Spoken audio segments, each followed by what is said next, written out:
From the biggest and brightest stars to the last round pick, we have you covered for everything on Underdog Fantasy. Let's get into it and let's get that money, baby.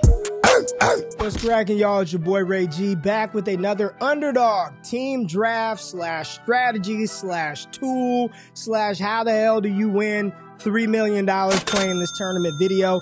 I appreciate everybody tapping in. If it's your first time on the channel, welcome in. Hit that thumbs up button, subscribe, like the content, and comment below. Let me know what you think about this team. We're going to rate it on a scale of 1 to 10. On the last one, I gave my team about a 7.5 out of 10.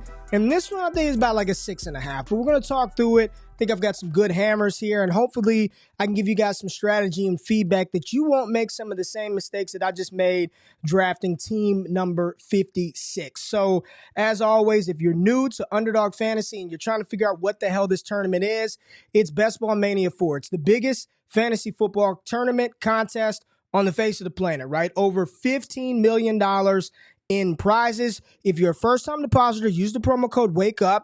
They will match your money. You put in 50, they match you 50. You better put in 100 because they will match you up to $100. And doing that gets you access to playing these tournaments.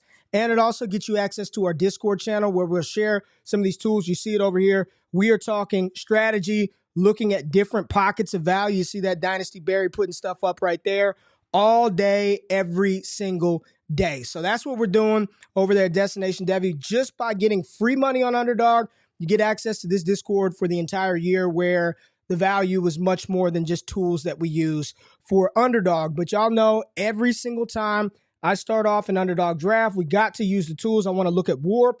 I want to make sure that the pockets and the areas that I want to attack are still viable in this format. So we always start off by looking at some of those things. I'm going to pull that up and show you real quick. This is how the sheet looks. You can filter by positions. We drop this every single Monday. Their Warp per game, wins over replacement player. How many times is this player actually winning you weeks opposed to their counterparts? You could look at that from various positions. You could look at their floor weeks, their spike weeks, our projected fantasy points, all of that good stuff. Trend changes, the round that they're drafted. And we're going to talk about Patrick Mahomes in this video too, because I think I made a little mistake with Patrick Mahomes in this draft, but you know what? It's all good, baby. Let's get to it. So here's the team that I drafted. I was drafted out of the 101 spot, so had a choice, Jefferson, Chase. And when I initially started this thing off, I had Jamar Chase loaded up as the 101, and, you know, damn it, I felt like I could stack Minnesota and Green Bay. And again, stacking, you want to get those double points, right? You want the points from Cousins, and you want the points when he throws it to Justin Jefferson. And the big focus, a lot of strategy out there about how to get to the finals. But damn it, on these videos, on these shows, we're just focusing on the Week 17 matchups and making sure that we've got correlation in the potential high-scoring games. So when you start off with Justin Jefferson, right, you're sorting, you're filtering, you're thinking Kirk Cousins, you're thinking Jordan Love, you're thinking Christian Watson. And I was thinking the same things. And you can see over here on the screen, I did accomplish Jordan Love, but I took Patrick Mahomes at pick 24. So let's walk through this one. So you draft Jefferson at 101.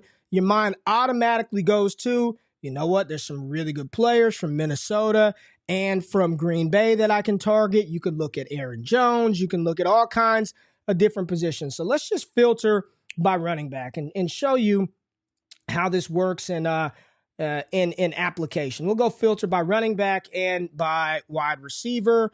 When you do this and you sort by fantasy points per game, I actually want to sort this warp-wise. Let's do it by warp per game. So the amount of times that these players were actually winning you weeks. Let's sort by warp per player right now, and the sheet is loading. It's got to do all this shit. And here we go. So Justin Jefferson, best player, right? That's why he's 101. I mean, literally 70% of his weeks were floor weeks, 59% of his weeks were spike weeks. I believe that was the highest percentage of non-quarterback positions in fantasy football last year. And I mean, it makes sense, right? Jefferson is just an absolute monster, difference maker. Got him projected for around 18 fantasy points per game. That would be number one amongst all skill position players, not named, Travis Kelce or Mahomes or Josh Allen and company. So starting off with Justin Jefferson is a very good play, right? 101, 102. I've never seen him fall anywhere below that in any single format on Underdog. But let's get to the rest of the draft and pull up the board, kind of talk about where I feel like where I kind of made a mistake at. So it was at the second round. We talked in the last video. I think the third round is sort of the pivot point. That sort of sets the direction for the rest of your draft. But after taking Justin Jefferson and fully preparing to wait for Kirk Cousins, who, let's just skip down the board and figure out, Kirk Cousins went down here in the 10th round. 10th round Kirk Cousins. I opted for Patrick Mahomes. I said, you know what?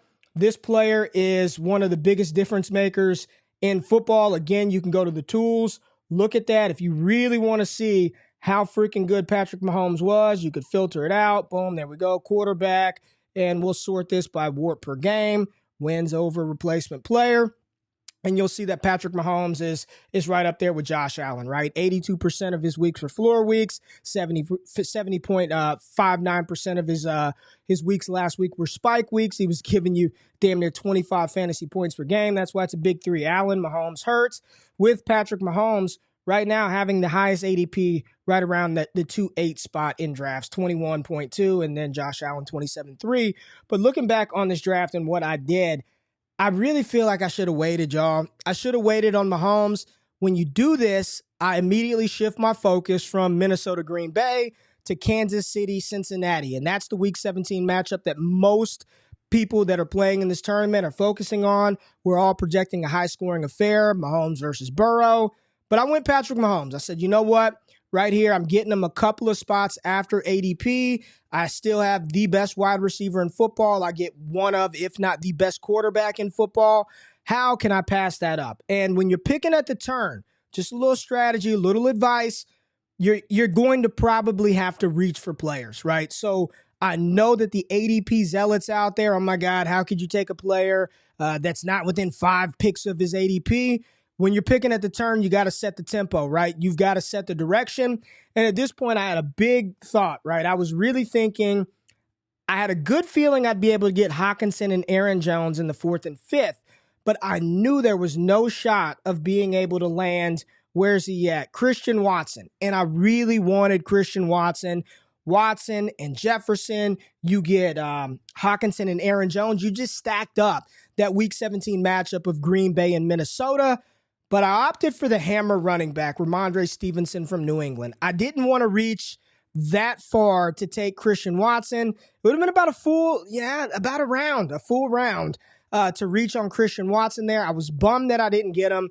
But with Ramondre, I know I've got a hammer running back, and I know that I don't have to do a ton at that position. And having Patrick Mahomes, thinking about running back, Jerick McKinnon, perfect for best ball. He's not going to get a ton of carries, but man, they love him in the receiving game. And Kansas City hasn't done a lot to upgrade the receiving weapons this past offseason. So went with Ramondre Stevenson. Felt good about having a hammer running back. His Week 17 matchup is tough. Buffalo Bills can give it up versus the run. Ramondre's the only ticket in town. So ultimately, I feel great starting Jefferson, Mahomes, Stevenson, Hockenson. I mean, you can't be mad at that start, but I need correlation. I want to bet on these games being these high-scoring affairs. Minnesota's defense stinks. Green Bay's defense not good. Revenge for Justin Jefferson versus Jair Alexander in Week 17. So to get Hockenson and Aaron Jones felt great. And then we get to the 6th round, and I really wanted Alexander Madison to get the Green Bay starter and the Minnesota Vikings starting running back, and I was sniped. I was sniped one pick before, so I took Jordan Addison, and that's my second receiver. I don't know, y'all. If this were the strategy you're going to deploy, and you want to take Jefferson and Addison, I feel like it's imperative to get Cousins. That way, if one of the two does nothing and the other one goes off, you get the bonus points by having Kirk Cousins, but I didn't do that. So I went Jordan Addison, and next up I had a decision, right? You know, Kyle Pitts was still chilling there, but I've got Hockenson. I'm not double tapping tight end this early in this format. Jahan Dotson, don't trust Sam Howell. George Pickens, don't know about Kenny Pickett. Gabe Davis was a thought because he is what he is. In that Buffalo offense, Gabe Davis is what he is. He's a deep play threat, best ball darling, perfect format to have Gabe Davis.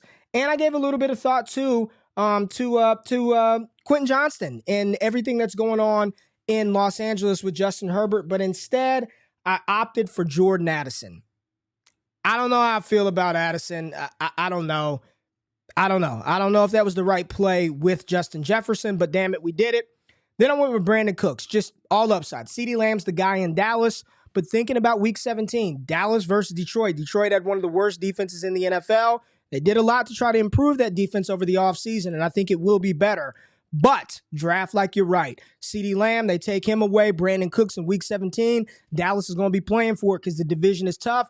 Brandon Cooks, all I'm hoping for is a big Week 17 performance. Think he can do it versus Detroit.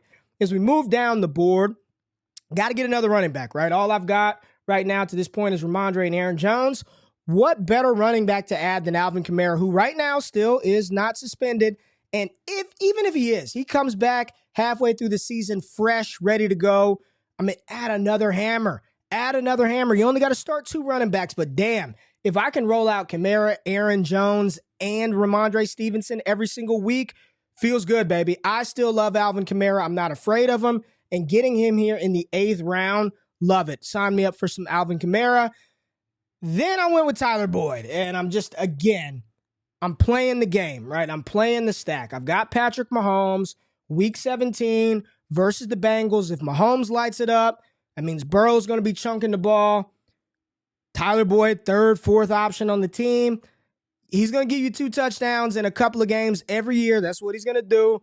I just got my fingers crossed that somehow Kansas City can slow down Jamar Chase. And let me not even say that because I got a lot of Jamar Chase. But hopefully Tyler Boyd can get in on the action. So I'm just playing the correlation game with Kansas City and Cincinnati. Again, double tapped, in the next round in round 10 and 11. Jerick McKinnon, was so excited to get Jerick McKinnon right here as my 4th and final running back of this draft. To pair him with 3 hammers, I didn't feel like I needed any more running backs. Jerick McKinnon, the correlation with Tyler Boyd, the correlation with Patrick Mahomes. Couldn't be happier to get Jerick McKinnon right there as my 4th running back. And then we went Romeo Doubs, receiver out of Green Bay, going to be a starter. Get the correlation. Green Bay, Minnesota. Y'all get the vibe. Irv Smith, more correlation. MVS in round 13, more correlation. I'm just feeling good about all the correlation from round 9 through round 13. And once you get around here, it's just getting nasty and ugly anyway. Then it gets to sort of just upside point, right? At round 14, I just needed receivers, right? I needed receivers. Curtis Samuel, I have no idea, but I know he runs the ball and he catches the ball, so maybe there's some touchdown upside in there for a team offensively that may be a little challenged with a young quarterback. Then we go quarterback 2, and when you draft a Mahomes, a Hurts, and Allen, I have zero inclination to pick another quarterback high. So Jordan Love with an ADP of about 153, I believe, falling to 169, felt like a good bet. In Week 17, I hope he doesn't crack my lineup. I really hope it's Patrick Mahomes. But in the off chance that Mahomes has a down week here or there, I've got Jordan Love to go with my Romeo Doubs, to go with my Aaron Jones. So there's still some good same team correlation with the quarterback and the skill position players. And then with the final 3 picks, honestly, there's no correlation here. It's just upside, upside, upside. I went with Terrace Marshall, who I think can have a damn good season with Bryce Young. Paris Campbell getting pumped up out of Giants camp. Josh Palmer, no damn clue. Could have gone a different direction. Maybe Josh Downs, maybe, take downs earlier. In this range, I don't care about ADP. Like at this point, I'm just shooting for upside, thinking about offenses, and that's what it came down to. Did I want Justin Herbert or CJ Stroud? Justin Herbert or, Russell Wilson? So I just opted for Josh Palmer, even though it's looking real shaky with Quentin Johnston balling out early. So overall, I try to be pretty objective when it comes to this, and I think this team, this was about let's take a look. Let's see what we could let's see. Let's look at the team in its entirety. You got Mahomes and Love, you got Ramondre, Aaron Jones, Alvin Kamara, Jerick McKinnon, like it. Receivers, 10 receivers. Jefferson, Addison, Cooks, Boyd, Dobbs, MVS, Curtis Samuel, Terrace Marshall, Paris Campbell, and Josh Palmer. Tight ends I feel rock solid about with TJ Hawkinson and Irv Smith. Didn't reach for really anybody in this draft. Again, those last 3 picks, I could care less about ADP. Felt good about some of the value that we got. Tyler Boyd, didn't really like it. Overall, a 2-4-10-2 build. Have not built a team like this yet. This is the first 10 receiver build that I've done. Love the running back room. Like, if you're only going to have 4, give me 4. Give me 3 hammers and a potential just PPR weapon in Jerick McKinnon. You got Mahomes, you got Stevenson, you got Jefferson, you got Hawkinson. I feel like there's a chance. I'll give this team a 6.5 out of 10. I'm going to give it a 6.5 out of 10. I got sniped in a couple areas.